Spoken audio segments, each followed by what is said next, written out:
Welcome to Give a Heck. I am your host, Dwight Heck, and for much of my life, lived my life in quiet desperation, wondering how I was going to pay the bills, take vacations, save for retirement, and one day wondering if I would get off the hamster wheel of life and have purpose.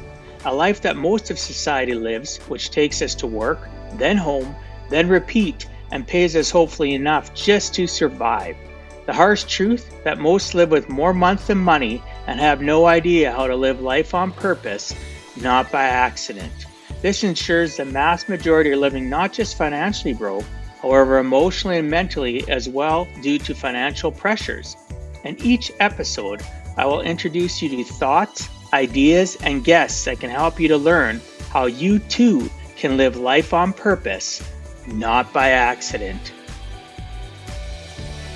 Good day and welcome to Give a Heck.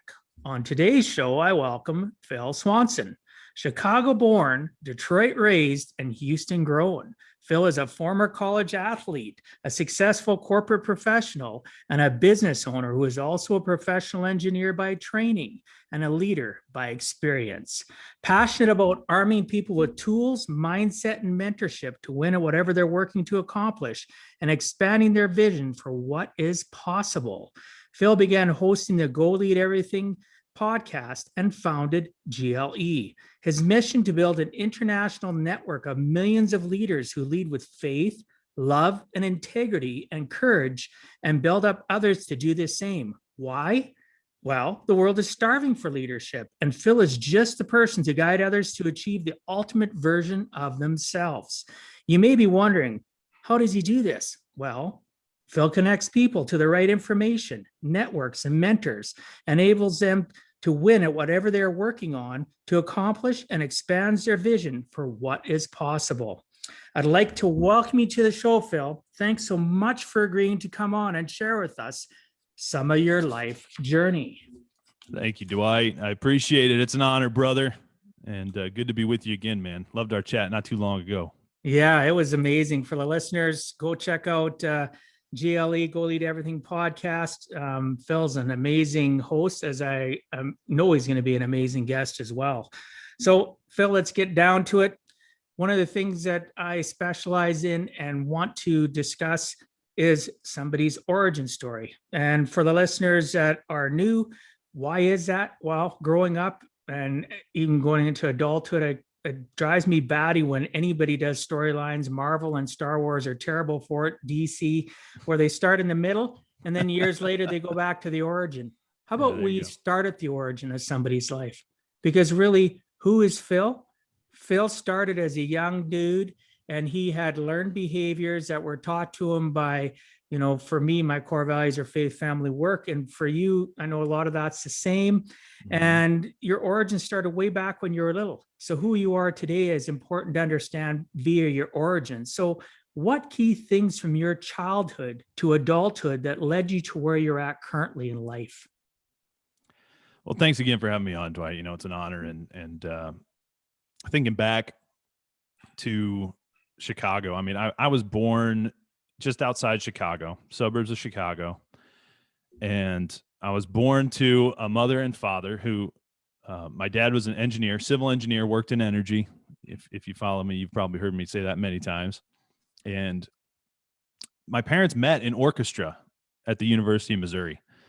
And so I'm from a family of music. My mom was a master's degree, music performance on the flute, music teacher. My dad's parents were both music teachers, from a very musical family, outgoing family, faithful family, Christian parents, raised in a Christian home. And we were kind of just moving around a lot. My dad was on a leadership track, getting a lot of experience, and they had him in the field. So we bounced from Illinois, Wyoming, Texas a couple times, back to Illinois, and then ended up in Michigan. So, you say Detroit raised. I spent 12 years through my high school age up in Michigan. And, Texas into Illinois into Michigan is really where I started kind of forming a lot of my mindset. I had an older brother who is 2.5 years older than I, and he's my best friend in the world. along with my younger brother, who's also my best friend. But, you know, Steve and I being closer, we just kind of have a really special relationship. And it was really cool for me as the middle child, the icing in the Oreo cookie, to, you know, as I grew, I had an example that really showed me a lot of things, exposed me to a lot of things, and was there for me in a lot of ways. So, you know, growing up, getting to Michigan, we played sports, man, like you wouldn't believe. We were in sports all the time. We were in music, and I got this reputation, Dwight, as a jack of all trades. I've always been kind of referred to, still to this day, people refer to me kind of as, you know, you got the guitars behind me, you got, you know, doing podcasts, doing some business stuff, doing some corporate stuff, engineer, you know, I've just done stuff. And, you know, I've always kind of fell into different opportunities just based on what came my way. And it really wasn't until the last couple of years, Dwight, when I got connected to some of the people that are mentoring me now, our buddy Tony and his 365 Driven Society, guys like yourself in the society, my society brethren and sisters. And, you know, just getting around the right people is such an important thing. And, you know, I ended up being a civil engineer who works in energy, just like my dad. My older brother was the same way. So that's kind of, you know, I had this realization, right, that, hey, you know, you are who you hang around really, really rings true. And so now, you know, I'm really passionate about getting myself around the right people, getting my family around the right people with good marriages, you know, people with good faith life, and people that are doing things that I want to do and I want to accomplish, and helping other people get around that same thing for whatever they want to do. That's awesome. I like the fact that you talk about, you know, your connection to your sibling. I know so many people that have lots of siblings and they're not really that close. And, you know, 2.5 years is still quite a bit of difference. Maybe not when you're really young, but when you hit, as you get older, that separation season happens with our siblings. So it's interesting that as well, you both got into engineering. Like your dad. I feel badly, Dwight, because I left my little brother out, but I do have a 10-year younger than I little brother who's kind of like an only child. You know, that's a fun dynamic in our family. He actually just got married, and I'm super proud of him. He is the white knight of the family, but, you know, super cool experience having a younger brother as well that is actually here in Houston now after graduating. So it's going to be cool. Yeah, I've seen some posts about that, but the problem is though, and you never apologize. You didn't intentionally leave your brother out. The biggest thing is though, as I look at my dynamics of my kids, my oldest daughter is going to be 35 this year, and the youngest is 22. Talk about age gap, right? And the difference between her and the next kid is 6 years, and the next, you know what I mean? And the list goes on. And there's, you can't expect the same connection level. You just can't, right? My oldest daughter and my youngest, my son, they get along, and he supports her. She can call him and he jumps because she's got health issues, but he doesn't really know her. He never grew up in the same. By the time he was old enough to remember, she was already gone. Right. So I can appreciate that. Of course, you love your brother. Of course, that, you know, he's got his pros in your life, but you know, 2.5 years, that's the ticket, right? And that's just, to me, that's heartwarming that you're close to your older brother, and that you're, you know, and that you guys followed in your dad's footsteps. And, you know, you talked about, you know, the music, and it's just, it's awesome. And the fact that you jumped around, it is what it is, right? You turned out to be a fantastic human being. So it doesn't, obviously the family dynamics, whether you moved, were solid. You had good, solid moral compass, right? And your family continued to level up, and you're still doing that today. I see that. And, you know, we've known each other a couple going on a couple of years, I believe, maybe 1.5 years. But regardless of that, you're right. Our mentorship is so important. You know, Tony's been fantastic for myself. He's done a lot for me, and the brothers and sisters of the 365 Driven Society have been amazing. We become a family, right? So Yeah. you got your direct family, you got your extended family. Now you just have to go out and put the effort in, which you've been doing. And I see that and I appreciate that. So yeah, thank you for sharing with me some of your origin story. One of the things I wanted to ask you about, you're a former college athlete, and a lot of people don't realize and really focus on the fact of how much sports does for somebody. What has sports done for you in regards to your mindset and leveling up your life and where you are today? Man, that's a great question, Dwight. So, for all you athletes out there, you probably know, I don't, there's a couple different approaches, I think, Dwight, to sports. And I'll just share, my dad was an athlete. My uncles were athletes, multi-sport athletes. And I was raised in the Midwest. So it was a football, baseball, basketball type of world. We didn't have hockey. We weren't playing pond hockey. Up in Michigan, they did. But when I moved to Michigan, I was already like ingrained in these other sports. And I never got into that. I actually wish, though, because I would go to our high school hockey games and I wish I had the opportunity to play hockey because I saw those guys skating around and just having so much fun on the ice. And I was like, man, I bet I would have loved to play. I'm a bigger dude. I'm like 6'3", 260. So like, I'd probably be pretty fearsome on some skates if I knew how to skate, but I don't. So we grew up just, my older brother and I competing all the time. He was always challenging me. And I think that really helped me, right? Because I had that older influence in my life that was always challenging me to be better. And, lots of times we'd play rough.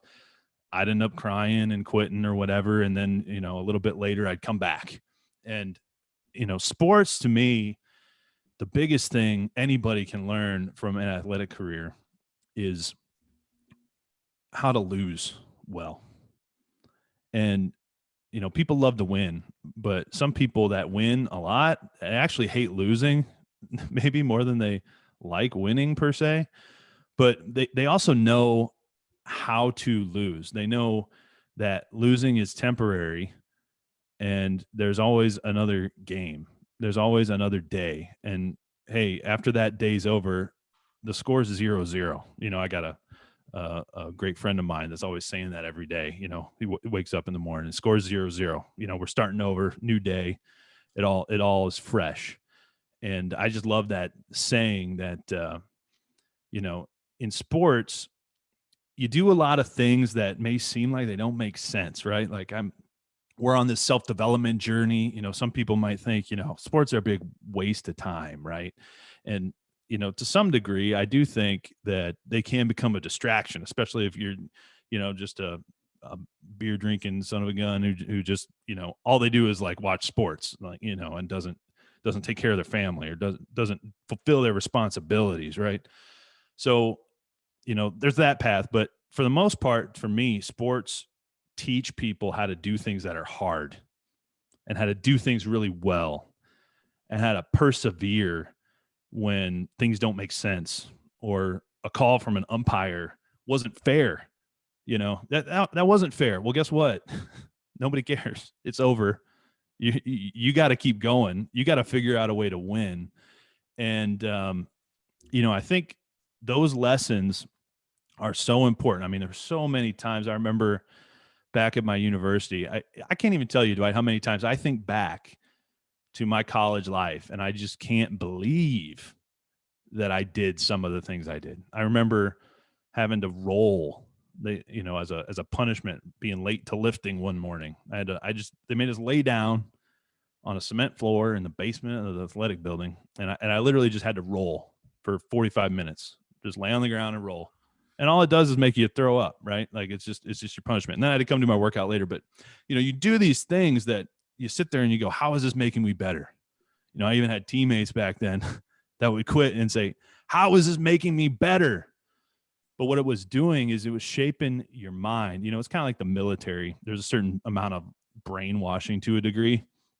But, that repetition is the same way now as we're training in different things, Dwight. We're in the society. We're growing ourselves. We're reading books. We're listening to podcasts. We're getting better. That's all programming. And sports really it's a really valuable physical, mental programming that really helps you learn how to play as a team, helps you learn how to strive for success, and helps you learn how to overcome adversity. And I'm super appreciative of all those lessons that I've learned from my athletic career. Yeah, it's amazing how underappreciated sports can do. And you look at our school systems in North America and really around the world, they have gym class for a reason. They have organized sports for a reason. Communities have community sports for a reason. But the biggest problem is, in the hangups that I see that slow people down from, carpe diem, seizing the day when it comes to sports and what it can teach, are the behavior of their families or their parents. And, oh, little Johnny or little Sally got a boo-boo. Oh, the coach talked to them the wrong way, and they let them quit. And that quitting mindset ingrains into them, and they become quitters. A lot of them, I've seen it time and time again, the rest of their lives. And it's a real problem. And in a way, it's a disease. It's a mental disease that they're continuing to spread and propagate that learned behavior to their children and their children and their children. Mm-hmm. And myself growing up, I couldn't do as much sports as I wanted to, because back when I was growing up in the 70s, there was no inhalers and I had severe asthma. But Mm-hmm. I did ball, I did hockey, I did different things until I couldn't. Right. Until my asthma got so bad. When I hit puberty, my asthma got so bad, I couldn't do it anymore. And I broke my heart, but I still had that mental toughness that you talked about. The fact of what, sports makes you spend mentally tough. I wrote this down, and like you said, shapes your mind. It teaches people to level up. And it's so imperative. Those that are listening, if you have young kids or you have older kids, or you were taught to give up, if there's still a sport you want to do, go join it.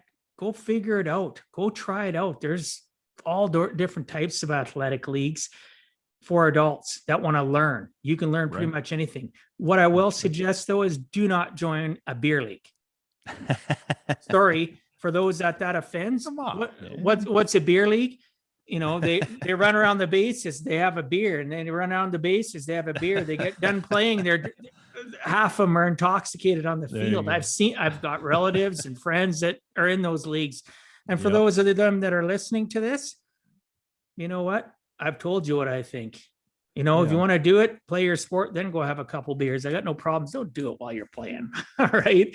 But anyway, I digress. I like what you said, though. It really was profound when you talked about your friend saying he gets up in the morning and the score is 0-0. Yeah. Right. That in itself is I do gratitude exercises every morning, but that is something that I don't think I'll ever forget now. And I'm going to start using that, because it is something so profound and simple that, it don't matter about yesterday. It's the past. Today's the present. The score is 0-0. What are you going to do today, listeners, or people that are going to watch this on YouTube? What are you going to do? Yeah. Right. What are you going to do? And I like also, you said sports teaches you how to lose well. Right. Today, what do? It's so sad. They give out participation awards for people. Right. Are you kidding me? You're teaching them to fail at life. Yeah. You lost. Like, and years ago, I had a guy that I know and don't really like him personally, but he's a multimillionaire, and he gets up on stage at a conference I was at, and he bragged about the fact that he was so wealthy that when his kids' team lost at their soccer tournament, they didn't get any medals. He went and bought them all participation awards and good job awards, right? And I'm shaking my head. I'm looking around, and there's people cheering, and yeah. And I'm thinking, you know what? Ooh. This is the wrong place for me to be. And I never I never ever listened to that guy speak again, because he was at many of the different finance conferences I was at. But Dwight, I think that brings up a really cool point, because I think our parents, and you may have experienced this with your parents. I mean, we're not perfect, right? So like a lot of times we have people in our lives, our family, our parents, relatives, other mentors, and we really respect them, right? We love them. and we honor them, and they give us advice based on what they know and based on their experience and their mindset and their faith background. And it might be good advice or it might be terrible advice. I think a lot of times we just take that advice and think, okay, this is my dad or my mom or my grandma or, whoever that I respect. I need to listen to them. And lots of times, even though they might have the best intentions, like this individual, he probably had the best, I'm assuming it's a he, it might be a she, but they probably had the best intentions getting these trophies, right? But those actions, those things you do as a mentor can really have dire consequences, right? And so, I just think it's so important when you're seeking out mentorship and you're looking at people that you really go find people that are really doing the things you want to do. Like if you're getting marriage advice from somebody with a bad marriage, that makes no sense, right? If you're going and getting faith advice from somebody who doesn't even know the Bible, right? Like why are you doing that?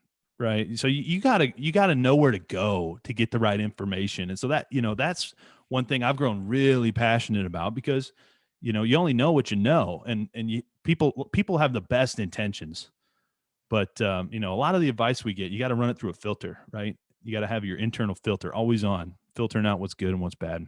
Well, unfortunately, intentions, you can have great intentions, but Right. I look at back in my life as an older adult now, and I think about the different mentors I had that contradicted what my parents would say. And I didn't really realize it back then until I got to be, mid-20s, when, male brains finally developed. And I started thinking back, like, man, that teacher had a huge impact on me. Wow, that coach wasn't an asshole. He actually had really good advice. Right. But, somebody made me think, oh, they were a jerk or whatever. You know what I mean? Right. Good Right. intentions, Yeah. good intentions don't necessarily mean it was good. Right. Right. But Exactly. when we have that realization, we can put it into perspective. Hopefully we have that perspective before, Sure. it's too late. So we don't necessarily propagate that onto our children. Right. Yeah. And this is the 0-0 comment you made, right? Like, just because you took bad advice or did the wrong thing, like it's gone. Yeah, that's the past. Now you know, and you can go. So, don't look back. That's what losing is learning. Absolutely. And I tell people all the time, the past, and I've been doing this now, this is my going to be my 19th year as of September in this industry. And I tell people all the time, quit holding on to the past. The past is not indicative of your future. And I tell myself that just about daily. The past is not indicative of my future. Gratitude exercises I do, all the things I do, listeners, don't always work. Right. But the more you try and you create that habit within your mindset, the more you catch yourself. Right. Right. The quicker you catch yourself before you're going to fall and skin your knee too, mentally. Do you mind if I go down a tangent there? Absolutely. Do whatever, brother. You just said something so good. These gratitude exercises, these daily things you do. One of the things that really holds people up is their words. And, words drive your thoughts and your actions and the actions and thoughts of other people. They call it tell a vision for a reason. It's telling. What's it doing? It's speaking with no audio. You ever mute the TV? It's nowhere near as powerful if you mute that thing. But when that audio is coming out and it's putting ideas in your head, it can make you cry. Music, the background music, even. Yeah, just the music, right? So words are powerful. And for a long time, I didn't protect my words. I was very careless with my speech. And a lot of people get stuck in the same patterns because they're speaking in the past. They're speaking out their failures and their losses and bad mindset, and it's causing them to relive it every day. And so when you talk about these gratitude exercises and you talk about daily things, you really need to guard your speech and be very conscious to speak out what you want. If you want a good marriage, you need to speak that into your wife. You need to speak how much you love her. You need to speak how great a wife she is. You need to speak the things you want to accomplish together. You need to talk. You need to communicate. And, if you want a successful business, you need to speak about the things you want to accomplish. You need to talk about it and speak it. And you'll, until you believe it. The Bible says, ask and you shall receive, right? It says if you have the faith of a mustard seed, you can tell a mountain, you can speak to a mountain, tell it to go over there, and it'll go. The whole world was created and spoken to existence by the word. So the word's very powerful. You got to guard your words. Oh, I love that. That is, listeners, rewind and listen to that again. And my loyal listeners that listen quite often, I talk about the fact of being a wordsmith. And that's exactly what you're talking about, that how powerful the word can be and what we tell ourselves. And I like the fact you talk about, if you want a successful marriage or whatever, you need to communicate and talk that out loud, not just out loud to other people, to that person. How many people today feel unappreciated? And this ties right into the fact of one of my top 3 favorite books. One of them is The 5 Love Languages. Oh yeah. Great book. Right. I've 5 times read it twice, listened to it 3 times. I absolutely love that book because it's not about couple relationships. It's about relationships in general with people. And words of affirmation, sometimes people, you just assume they know that you think they're, the best, or that that you appreciate them, or that their extra effort of service to you is that, oh yeah, such and such knows that I think that about them. It could be your wife, your brother, your friend, your church mate, whatever, but they don't. You need to use your words and be careful what words you use, because it's not what you say, it's how you say it. And I tell myself that all the time. I trained my kids that way. It would drive them nuts. I used to say to them, it's not what you say to people, it's how you say it. Because they'd come home and say, this happened, blah, blah, blah. And I get clients that say that to me now, business partners, whatever. And I'll say to them, well, just, I'll say it really calmly, because you got to watch how your body language and your tonality is. And I'll say to them, well, what did you say? Can you tell me? Well, I said it, blah, blah, blah. Is that exactly how you said it? Yeah. Well, this is why they probably reacted that way. I wasn't there, so I don't know. But based on the fact I study human nature, maybe this triggered them. So next time when you talk to them, and then give them a solution, right? Be proactive to help them learn wordsmithing. Doesn't matter how old you are. I don't care if you're 80 years old, you can learn how to control what you say to people and feed their proper love language. Because if you feed their proper love language and you leave the room or leave the environment, they now take that and propagate it to other people without even knowing it. You can affect somebody, right? Right. All our thoughts, like you were talking about origin story, whether we want to believe it or not, we're all brainwashed. We're all programmed. Absolutely. And what are we programmed by? We're programmed by whatever went into us over the last however many years of our life. And so, we've all been programmed to a certain degree by whatever went in, but it's not what goes into a man that defiles him, it's what comes out. And so we need to guard so closely what's coming out. And, one way to improve what's coming out is to put better in, right? 100%. And pour out better. Yeah. And I work on it every day, Phil, until the day I die. And people, I get people that chuckle. I've just on a podcast here recently as a guest, or I'll be coaching somebody and they'll say, well, you take this pretty serious. Absolutely, I do. Until the day I take my last breath, because the human brain doesn't know the difference between the lie and the truth. It only knows what I ingest and put into it. Like you said, we're programmed. We're all programmed. And I want that programming to be controlled by me. I want it to be uplifting, and it better follow the 3 things that I've followed for over 30 years of my life now. I was about 23. I'm going to be 54 this year. Faith, family, work, in that order. Yeah. I have to have God in my life. I would never have made it this far without my faith. And Amen, yes, brother. that was programmed into me by my mother, devout Catholic. Praise be to God. Like, Yep. thank you, Mom. She knows how much I appreciate it. My dad is God fearing, but he didn't really talk about it. He's very, internal guy. My mom Yeah. was rosary, pray. Some of the stuff I don't do because I treat faith. I think I talked to you about this on your podcast. I treat faith like a smorg, right? A buffet. I take what I like, I leave what I don't, because religion is a man-made construct. Right. Faith, or my connection to God, is not has nothing to do with, for me, it's just the 10 commandments. This is what I follow, the 10 commandments. That's a great rule system for me to follow to keep myself focused. Mm-hmm. I believe in God. I'm a Christian because I believe in Christ. And I keep on saying to myself, you're gonna chuckle at this. My one daughter used to say to me all the time, Dad, because she'd see I'd be a little bit flustered or whatever. A parent would do something, or I'd come home and I'd be a little. She'd say, "Dad, what would Jesus do?" Yeah. And I remember the first time she said it, she was about 11 or 12. I was just like, Right. "Who is this kid?" Right?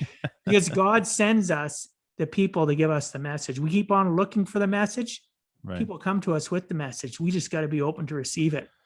And at that point in time, the messenger was my daughter.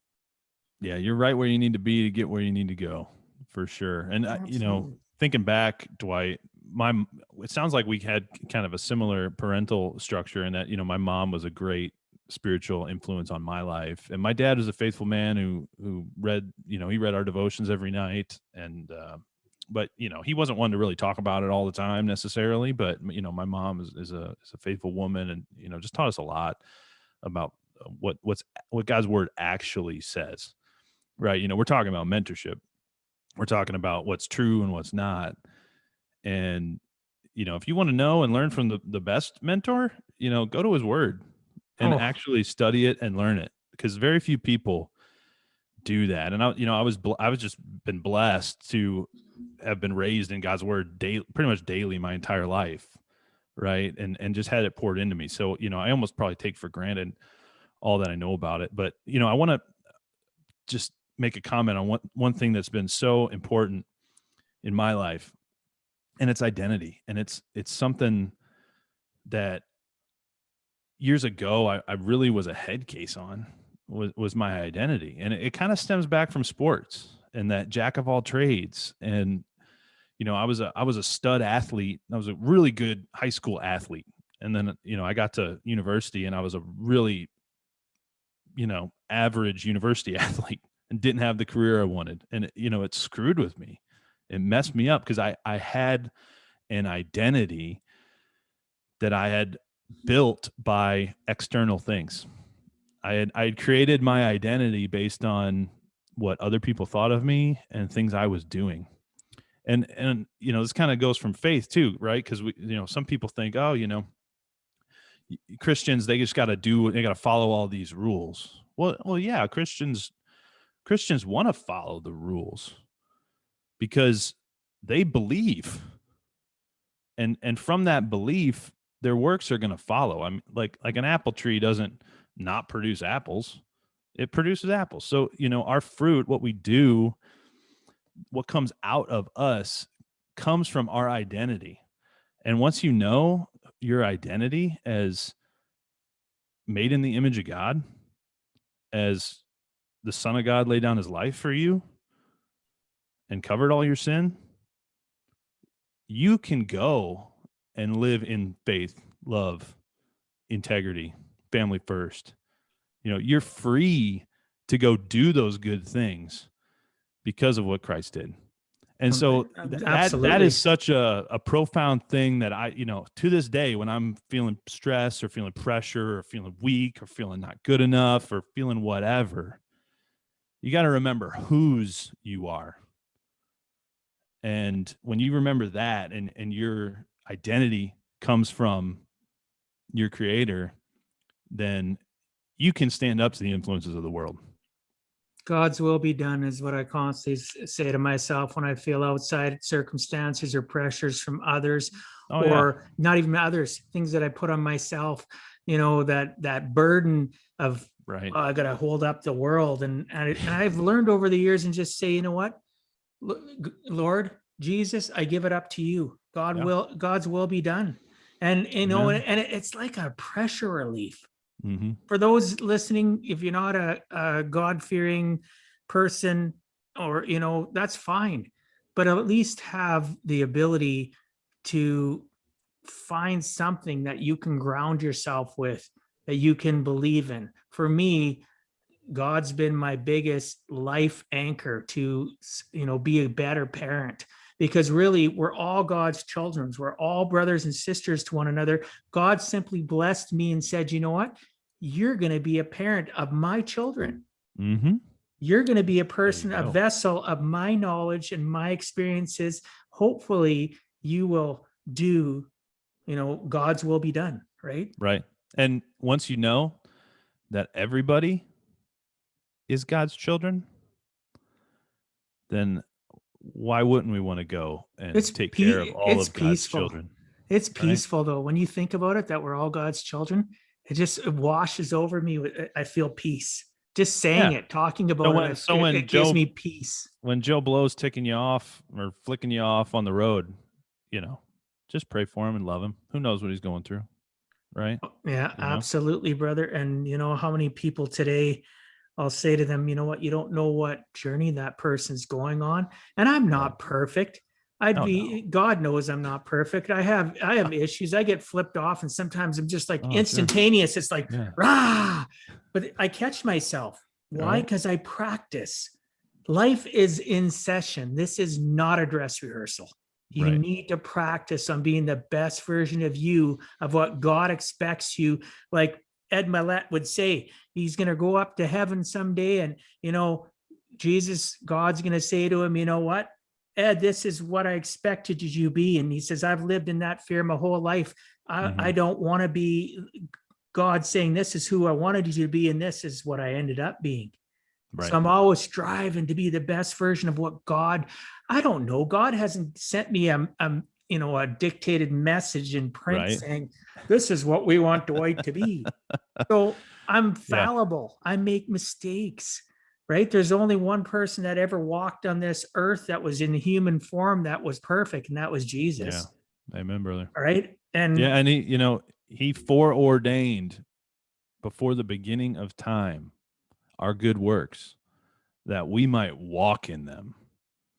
So he knows exactly what we were made for. And so, we can take the pressure off. We're going to end up where we need to go, and we're free to go and make mistakes and sin no more. And if you sin like we do as Christians and all people in the world, just know that you got a Savior that took those away, and you repent and turn around and go live different. Score 0-0 every day. Every day. Absolutely. And, for those listening, those hopefully that you're still listening, if this is too much for you, I'm not going to apologize for it, because this is who I am. This is who Phil is. And I always promise that I'm going to be the ultimate truth sayer, right? I'm always going to be somebody I'm never going to shun my faith or God. And if that makes somebody uncomfortable, that's unfortunate, right? Tony, we were on a call with Tony a while back about public speaking or something like that, and I remember I got up to say something, and it was like something spiritual. It was about some pastor at a church, and Tony's like, "Oh, that's fitting, preacher Phil." So I feel like I end up going on faith tangents quite a bit, Dwight. You know what? And it doesn't bother me a bit. Since the moment I first heard you speak and started following you on social media, I've appreciated who you are. And if anything, you inspire me to be more forthcoming with my belief system and not worry so much about whether or not I'm going to unintentionally, because it's never intentionally that I want to hurt somebody's feelings, right? Sure. But unintentionally, it's given me courage, right? So that's the Canadian in you, Dwight. You're just so friendly. I love you, Canadians, man. Thank you, brother. You're awesome people. I appreciate it. So, you know what? So are my American brothers and sisters. Oh, heck yeah. We're Heck yeah. separated by a 49th parallel. And some parts of the Canada are below the 49th parallel. People don't even Mhm. realize that. But one of the things I wanted to touch on, because you brought it up, because one of the questions I had, I'm going to jump ahead. Sure. You talked about identity, Yeah. right? So I want you to help the listeners, Phil, and I understand specifically where does it one's identity, like you talked some, it was vague, but more specific, where does our identity come from besides just, our learned behavior and what other Mhm. people put on us? And why is it so important to be part of being a strong leader, to understand your identity? So when you understand who you are, when you understand that your identity does not come from what other people think about you, right? Like I used to be worried back in my baseball days. I was a bullpen catcher when I got to Wayne State University. Love my time at Wayne State, love the people, love the coaches, love, very much value my career at Wayne State. And, I don't know if this was anybody else's perception but mine of Phil Swanson's career. I was a bullpen catcher my freshman year, and for some reason, after that year, I thought I had this stigma as like bullpen catcher Phil because I could never get in the starting lineup consistently. It was just something that, I'd go on hit streaks, I'd do whatever, but for whatever reason, I wasn't a starter. Pretty much my whole time at Wayne. I ended up with a good career. I was a career 300 hitter. I did well in the NCAA Division II, but didn't have the career I thought I was going to have. Didn't have, and it screwed with me bad. Dwight. I was such a head case, man. Like it kind of destroyed my identity for a while because I thought that my identity was based on baseball success. Right? I thought my identity was based on what people thought of me. I was worried about whether or not people would be offended if I talked about my faith. Right? I was worried to stand up and be that guy that didn't go to parties and stuff like that and not be part of the in crowd. I was worried that my friends wouldn't accept me if I didn't hang around them or do the stuff they were doing or wanted different things. Right? And once I realized that the identity that I wanted was different than a lot of people I knew, it's hard. It's hard to face that and really stand up and say, okay, look, I'm a child of God. I'm blessed, faith's a gift. He's given me faith. Thanks be to God. I need to live this way. I need to pursue these things. I feel called to do these things. That identity of who I am coming from external, coming from what I believe is the source of absolute truth. That is the truth I can cling to and hold on to. And everything else in this world is fleeting and failing and will pass away. So for me as a leader, when you really start to move forth with a sense of confidence, a real sense of peace, is when you really get comfortable in who you are. And for me, who I am is coming from an eternal God who created me and loved me and sent his son to die for me. And now I'm free to go love all of God's other kids, right?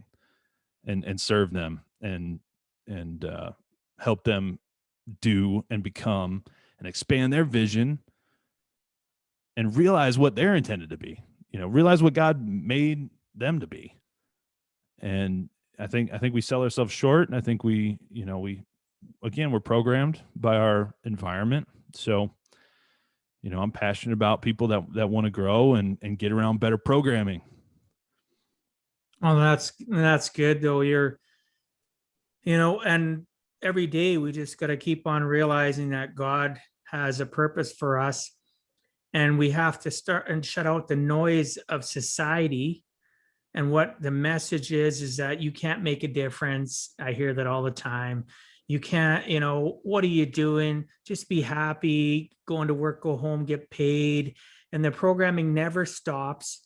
People don't know how to distinguish between programming for entertainment and programming that's actually detrimental to your daily process of how you breathe and live, right, and what you extrude to the world.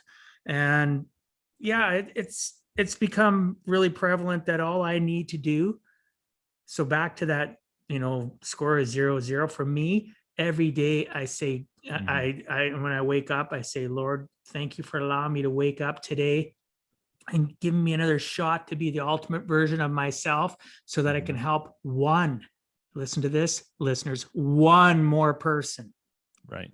One more person, because if you, just like that silly statement, how do you eat an elephant one bite at a time? How do you save the world? One person at a time. And then they go talk to somebody else, and they go talk to somebody else. It's exponential, right? So don't think you can't change the world one person at a time. Open your mouth and remove all doubt, right? Show that you care and that you want to make a difference for even your family, friends, anybody. Right on, brother. Right on. Yeah, we sell ourselves short. We can, in one conversation with, the person behind the counter at the barber shop, one kind word could change the trajectory of their entire life. Absolutely. You just don't know. Even when I was raising my kids, Phil, I would tell them, because when they were younger, we'd come outside and we'd be in a store, come outside, get in a vehicle, and they'd say, Dad, why did you say that to that person? Because I'd compliment them. Yeah. You know what? You got a great smile, nice necklace, nice shirt, nice tie. And I'd say, because I believed it and I wanted to share that with them. And whenever you're going to compliment somebody or uplift them, you have to be something called sincere. And I taught them about sincerity. And I said, you could be the one shining thing in their life, because they could be might not even be a terrible job. Right. Their home life could be terrible. Their relationship, if they're an older person, could be terrible. They've got the world bearing down on them. And you look at them and say, you know what? Have a fantastic day. Because I've been doing this since my kids are little. When I leave a store, I will look at that person, whether it's buying lottery tickets or whatever the case may be, paying for gas, and I'll say, have a fantastic day and God bless you. About 50% of the time, big smiles. God bless you too. And I've had people say to me, wow, I've never had anybody tell me that. Thank you. God bless you too. And I've had people have told me, I don't even go to church. I don't know if I believe in God, but God bless you too. Right? Yeah.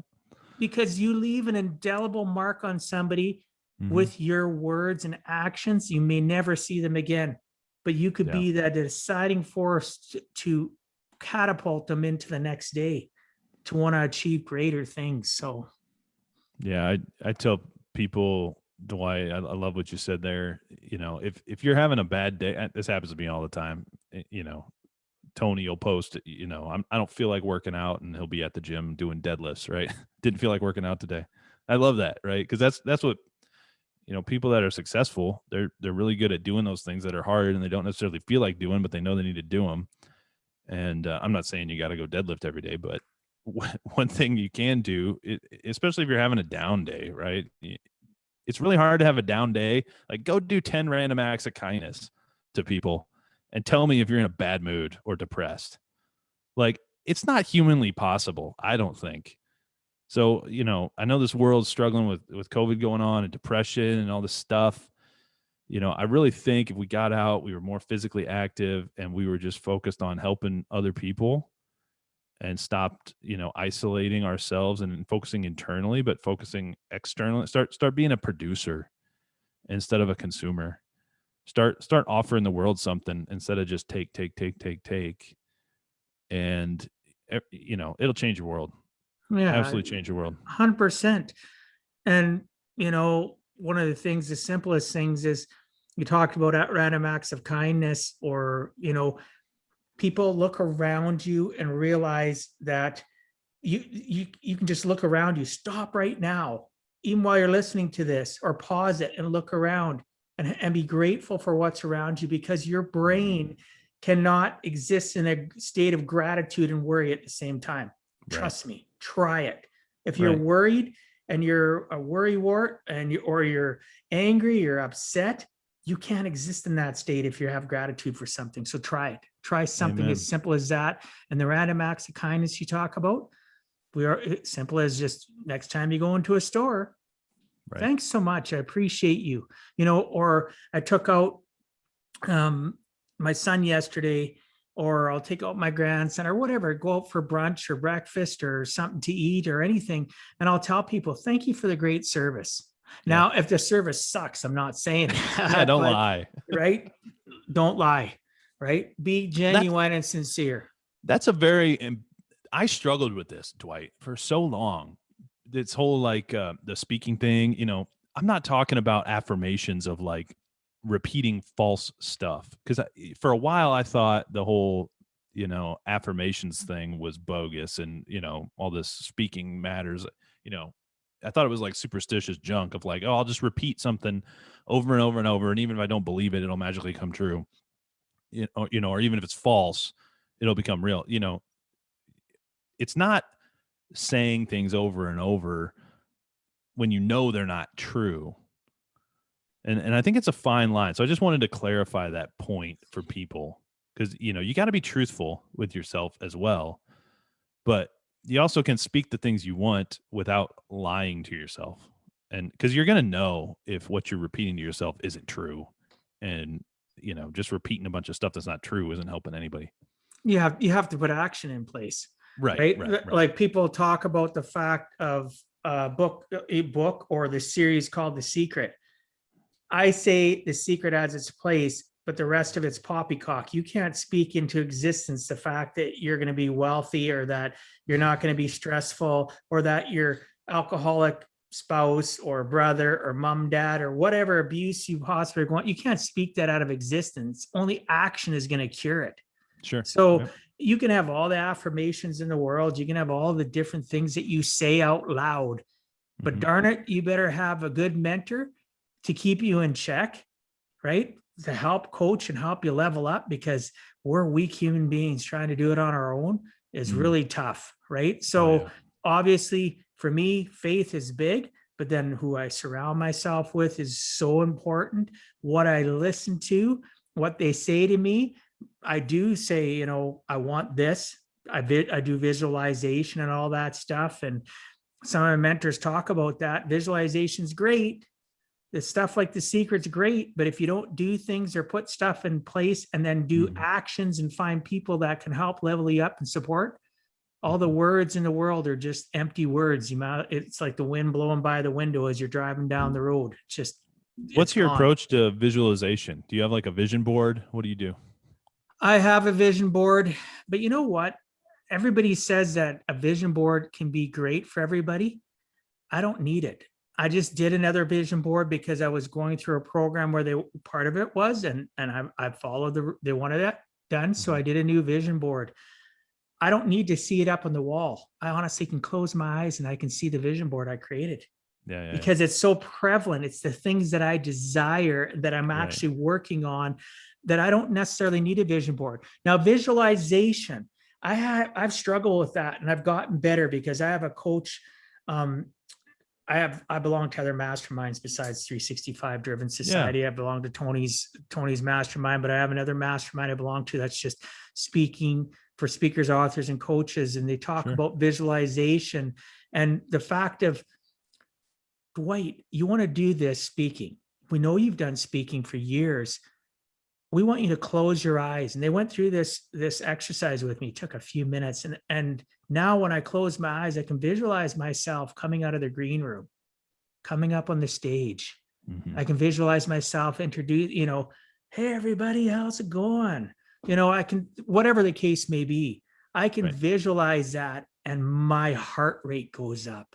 And I can feel myself getting excited. Before I was like, it's poppycock. I can't do it, because I couldn't believe it. Didn't mean that it can't be helpful. Right. So I got to a point where and this was just recently in the last few months that I've started doing visualization. Am I doing it daily? No, I'm still working on that habit.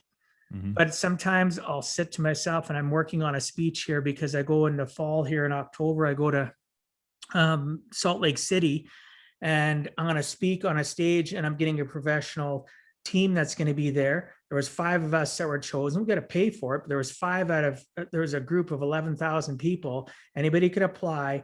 And then Jake picked people. And I was one of the 5 that got picked. And I go up on the stage, and am I nervous about it? Yeah. Am I excited about it? Absolutely. I'm excited about it. And I've been practicing the speech in my head, what I'm going to say, because I'm not going to be that person going up there with the cue cards. Oh yeah. No. I'm speaking from my heart. I get 15 minutes. It's going to be recorded. They're going to create videos for me to promote my speaking business. Awesome. And I'm jacked. That's but awesome. I was nervous as all get up. I just about didn't apply for it until Jake said to me, you know what? We're going to do a little exercise. And he brought up visualization. I was just like, I've heard Ed talk about that. I've heard people talk about that. And that's poppycock, right? But Ed used visualization. No offense to Ed Milet, but he used visualization. The first time I heard him talk about it was visualizing going the color of your car you want, getting into it, and this and that. Right. That's great for a materialistic person. Right. I'm not a materialistic person. Do I like things, nice things? Absolutely. But I'm not materialistic. What I do, though, like, is the fact that maybe the journey I've been on, I may be this far in the journey and somebody else is here. Maybe my journey can help them collapse timeframes to level up to where I'm at quicker, so they don't have to go through strife, tribulations and stuff. So that excites me. That's awesome. Part of, once I grasped that and started practicing visualization, that's when I really understood the power of it. It's powerful, man. The reticular activating system, for all you biologists or whatever, I don't even know what we call you out there, but it's like when you go car shopping, Dwight, right? You buy a new car, and guess what? You see it all over the road, right? You start seeing it everywhere. Well, why? Because it's gotten really clear in your vision. You've driven it, you've sat there, you felt it, and I call it getting the feeling. You know, we used to talk about this in baseball. You know, if you've ever hit a home run in baseball or smashed a bomb, or I don't know if you've hit I don't know what you'd relate to, Dwight. What sport would you relate to? Oh, I played baseball. Yeah. You ever just crush a ball and you didn't even feel it? You hit it perfect and the ball just felt like a feather. It didn't feel like any effort because I hit that sweet spot. Yeah. You're like, oh, that's what it's supposed to feel like. And so, I call that getting the feeling. And once you felt it, then you can practice getting it over and over again. I think, from a visualization standpoint, like, the clearer you can get on your vision and get to the point where you can really feel it. Like you it's not just something you're saying, or, you see it and you want it, but you start to experience it, and that you can actually grasp it. That's, to me, that's kind of where the visualization thing gets really fun, because the clearer you can get, and I think that's why they want you to have a board, or they want you to be in front of you all the time, because it helps you just constantly reinforce or maybe get clear. But for me, I used to go test drive nice cars. I would go look at houses. I drive around neighborhoods that I might want to live in. And I know it's materialistic stuff, but I honestly, that stuff I find extremely valuable to just help me expand my vision for what's possible. Oh, and yeah. I'm not judging anybody. I'm just saying for me, the visualization is more powerful than me having a vision board. It's a realization I came to. I don't have a vision board. I'm the same way. I'm very, I have it in my head. Right. And, I probably need to make one, though. Well, I guess it couldn't hurt, but you said you were nervous for your talk. Do you remember the Tim Tebow videos when he was a Jet? Yes. He just became a Jet, and he's like, I'm just so excited to be a Jet. I'm so excited. And he's in this interview. He says, I'm excited like 100 bazillion times. And that's always stuck with me, because excitement and nervousness are the same physical response in the body. And so, lots of people when they're getting up to talk, and I used to do it all the time. And I still do sometimes, but it's like, oh man, I'm nervous. But if you start reframing it and think, oh, when I get that feeling, it's not nervousness. I'm actually excited. Oh, that's You're exactly it. feeling that because God made you to do that and you're ready for it. And, if you didn't feel that or you didn't care, then you probably wouldn't be the person you are or ready to go do it. So, I love that you have that feeling, getting up on stage and you got those butterflies like that. That's exciting, man. Well, God wants us to go from, we talked about in this conversation, one person at a time. God's saying enough of doing one person at a time. Time for you to shout from the soapbox, from the mountaintop, and touch more people's lives. So maybe not one person in the audience. Maybe you're going to touch 10 people.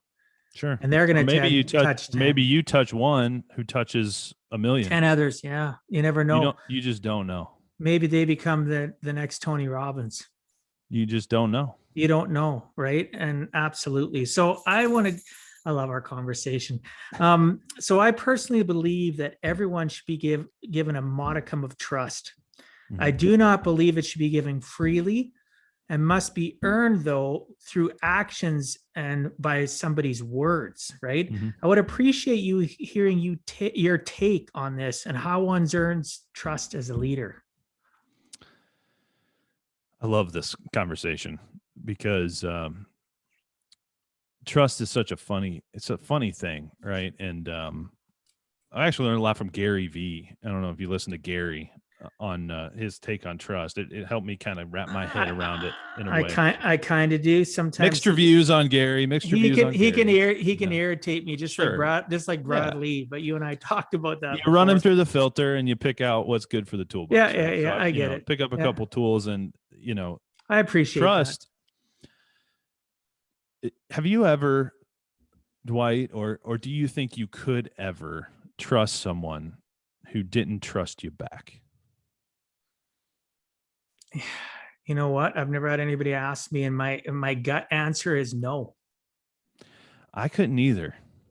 And so this is why I think as leaders, we have to give trust freely and give rope, and people can either hang themselves or they can climb to the top of the mountain if they want. But I think we have to do it first, because if we don't do it first, then our people aren't going to do it to us, and then nobody's trusting anybody, and everyone's fearful and standoffish. And so, I think as leaders, we have to be self-sacrificing enough. And I think the best leaders aren't afraid to get punched in the mouth. Yeah. They're going to put themselves out there and stand up to it and sacrifice.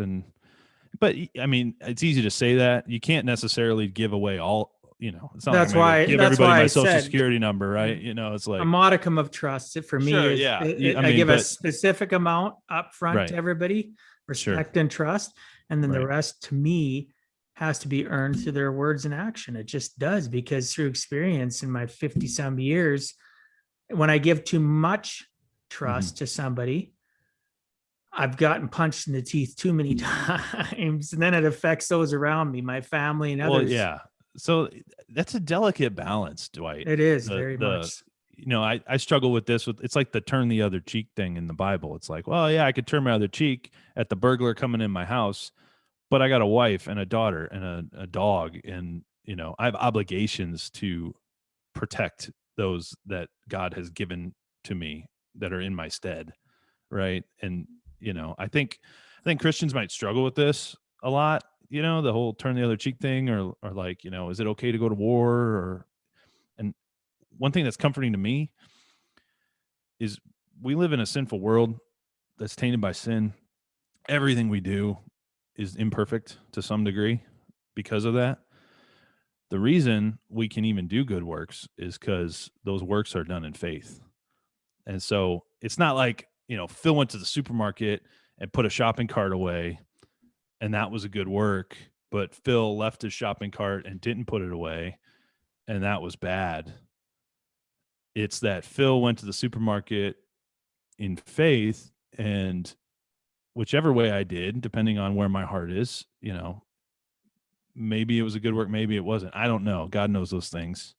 But when you're acting in faith towards your neighbor and putting the best construction on everything and working for the betterment of those around you, God knows when you're doing good works. Well, I think the world is exactly. just it's so gray. I know this is common, but it's so gray, right? You just don't know. So we do our best. We're not perfect, and we go and Martin Luther, for those that know the Reformation starter Martin Luther, go and sin boldly is what he would say, but not not to go sin, but that we know we're going to sin, so just go boldly, and when you mess up, repent and move on. Don't live a life. Well, see, I heard a few things in there. And biggest thing is if we're going to trust somebody, obviously we're stepping out on faith. Mm-hmm. Those that can't, they live in fear. Mm-hmm. And I've told you this saying before. I've lived it for close to 25 years of my life, right? I always tell this, I will say it till the day I die, right? Basically, fear knocked at the door, faith answered, and no one was there. So those that are listening, if you're fearful of trusting, you need to gain some faith. Right. You need to find some faith, because faith abolishes fear. Mm-hmm. Does it happen every time? If you practice it and have faith, it can abolish fear every single time. And you need to believe that fear is, everybody thinks of it as a negative. Take that acronym and realize that fear means face everything and rise. So along with face everything and rise, if you have faith, you can conquer anything. We haven't been given a spirit of fear, but a spirit of hope and of power. And yeah, the Spirit of God is not one of fear. So I 100% agree, brother. Absolutely.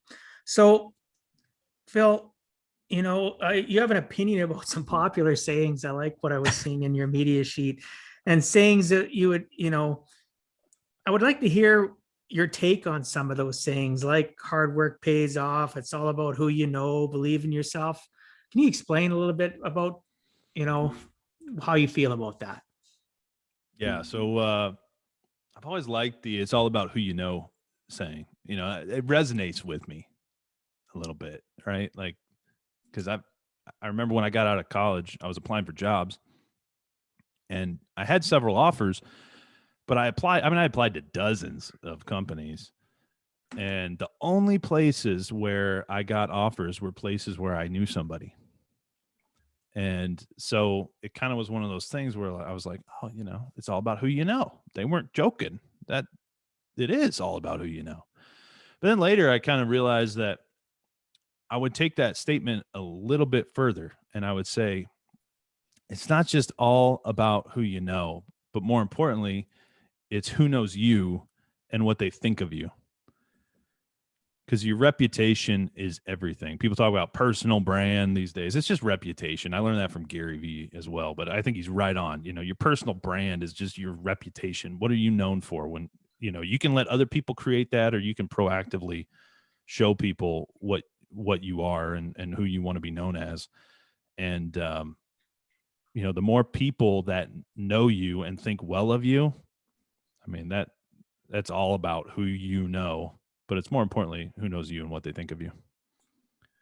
Oh, that's so true. Yeah, Gary's got a point. Personal brand is about reputation. Really, at the end of the day, that's why creating a personal brand, yes, it can be associated to reputation, but creating your brand, people they don't take it serious enough, because you carry that your whole life. And it's like you said, who knows you and what they think of you. Bottom line, my personal brand, when I tell people I started working on my personal brand last year, well, actually my whole life's been a personal brand. Right. My kindness, my compassion, my empathy, but now I've taken it serious. Right. In the sense that, not that I wasn't serious about my life prior, but I didn't realize how powerful my reputation or my personal brand can help level my life and continue to raise it up, for the grace of God, right? God 100%. Wants me to be the best person I can possibly be. So I need to go out, figure out how I can attract more people to see my reputation, to understand my reputation, to believe in my reputation, to help me broadcast my reputation so that I can touch one person like we talked about, or that person touches 100, or maybe I touch 10 and they touch 1,000, or whatever the case may be. Sure. So it's hard to help people if they don't respect you or even know who you are. Right. And 100%. everybody has a personal brand. Oh, absolutely. Whether they want to, we just don't realize it. They don't even realize it. It's what as accidentally you've let people think about you. I mean, that you can either go through life with a personal brand that's just handed to you by people who think whatever they want to think based on everything you do when you interact with them. Or you can, like you were saying, Dwight, and obviously we're both doing this, proactively put out into the world what you want people to think of when they think of you, right? And that, I mean, it's basic marketing stuff, but these companies, these big companies that are so successful that everybody goes buys their stuff, it's because they've built a brand that people want to associate with. People want to associate with that. And so if you want to help people, you need to put out into the world who you are, and then the right people will come find you. Well, these big companies are basically a sheep herder broadcasting, and all the sheep come, right? Nike, oh sure, yeah. Let's do it, right? It's the same thing. Well, it's true, right? Yeah, they're 100%. Same thing. So but it works, right? It works, and there's nothing wrong with it. I'm creating my own brand, my own following, my own flock of people that like my message, want to support my message, and it takes time. And those listening, it can be tough to find somebody that is genuine, that is authentic.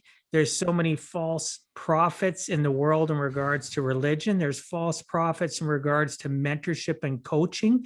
They are out for selling a product. They're not about relationships. They're not about people. And darn it, I'm about people, right? Because I've had too many people I've had too many people in my life not be about me as a person. And I refuse to let the music die inside of me with the trials and tribulations I've gone through, when I know that I can uplift and help people collapse timeframes or deflect the negativity of life, for those faith bearing, to abolish Satan every day, to rebuke him. I do it every night when I pray. I rebuke Satan. That's good. I do it throughout the day when things get tough. So if you're not a Christian, you're not somebody that, that's faith bearing, just rebuke all the evil that's in the world, that's around you, and say, you know what, I'm not letting that control me anymore. I'm not letting that be my destiny. I'm controlling my destiny. This is who I am. This is what I stand for. And if you don't like who you are and who you stand for, there's tons of good people out there that'll help you work on the 6 inches between your ears, that are genuine, that aren't just product sellers and aren't trying to just get what they can out of you financially and toss you aside like a used Kleenex. Yeah. If you're listening right now, you need to rewind that and let's do it again, because it's all about testing the spirits is what the scripture calls it. But, at Go Lead Everything, we talk about questioning everything. You need to question everything. You need to challenge and test the information that's coming. I called it my filter, right? You filter in what's good, you filter out what's bad, and you got to have a filter. And what Dwight's saying is so right on. What are people's motivations? What's the why behind what they're doing? Are they just trying to, sell you something to get some money out of you? Or why do you want to have a personal brand or be famous, or whatever you might dream? The why matters. Why you want these things matters, and people are going to see right through if you're genuine or not. They're going to be able to tell when they start testing the spirits. They're going to see that your words and your actions don't line up. And so, I love that, Dwight. You listening out there, go back and re-listen to what Dwight just said, because he's right on. Oh, thanks, Phil. So, Phil, if you had to give our listeners one last closing message, what would you tell them in regards to giving a heck and never giving up? Giving a heck and never giving up. I tell people, you don't have to wait till tomorrow. You can be the person you want to be today. You can influence, change the trajectory of the world. GLE, we want to impact millions of leaders around the world, grow a network. Does that mean Phil Swanson's going to go talk to 1 million people? I don't know, maybe. But, one conversation I have with Dwight Heck might go impact millions and millions of people. And, just the fact that I'm even associated with any part of that is honoring to me. It's honoring to my mission and what it's about. And it's honoring because of why I want to do it, why you're doing these things. So I think we just sell ourselves short, Dwight. I think, giving a heck really resonates with me because for so many years I didn't give a heck. I just went along.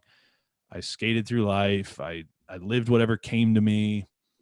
And, a couple of years ago, I sat down with my wife on New Year's Eve. We didn't go out. We made goals for the first time over a bottle of wine. And one of them was to become more business-minded. And that's taken me on a journey that I never would have imagined. And it started with one night, one conversation with one amazing woman. And you never know how one small action, kind word, whatever it is towards someone can literally change the direction of the world. It can. So if you're feeling helpless out there, if you're feeling like you can't overcome, if you're having a bad day, you can be the person you want to be today. Don't live in shame in the past. The past is gone. Repent, move on, and be the person who God made you to be and start today. That is an amazing message and very heartfelt part of me. And I really appreciate that. That was worth its weight in gold. We've told you listeners to rewind lots. You should rewind and listen to that again. I can feel my heartstrings. That was just amazing. Very heartfelt. Thank you so much for that. So, well, our time is almost up. I want to respect our listeners and your time. However, before we end, can you please tell the listeners what is the best way to reach you? Sure thing, Dwight. So first off, make sure go subscribe if you're listening right now to Give a Heck podcast, subscribe it, rate it, share it out. If you got value from this, Dwight's doing some amazing things. If you want to find me or learn more about me, go to goleadeverything.com, just how it sounds. And you can book time with me straight from there, right to my calendar tool. If you want to just have a mindset conversation. And I love meeting new people and seeing if we can even add value to your life in any way. So goleadeverything.com, goleadeverything.com/podcast. You can find the podcast there too, if you want to check that out. And appreciate the opportunity, Dwight. You're doing some pretty special things, brother. All right. Thank you so much. And so are you, brother. So I'll make sure that is all in the show notes. The new listeners, go to giveaheck.com/podcast, and you can find all the podcasts, all the show notes, links and information on how to reach my fantastic guests like Phil. This has been the highlight of my month.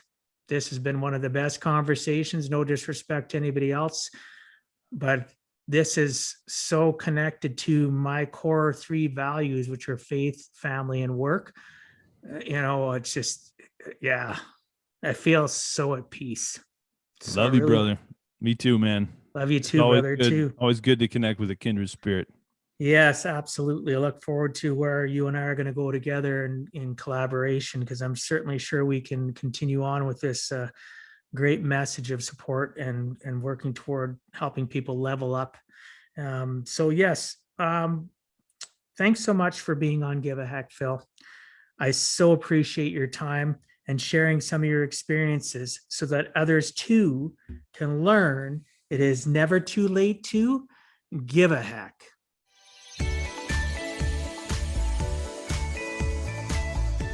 Thank you for taking time out of your day and listening to Give a Heck. If you find value, I'd appreciate you sharing with your friends and family so they too can learn how to live life on purpose, not by accident. So you do not miss the next episode, please subscribe on your favorite podcast platform, and please also post a review. I look forward to reading your comments. This has been Dwight Heck. If you want to check out other podcast episodes, or today's show notes, please check out my website, giveaheck.com. And until next time, together let us all strive to give a heck.